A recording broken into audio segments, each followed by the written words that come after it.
for the civil rights of African Americans.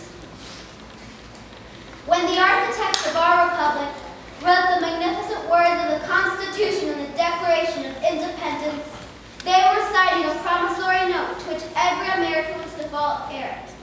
This note was a promise that all men, black men, as well as white men, would be guaranteed the unalienable rights of life, liberty, and the pursuit of happiness.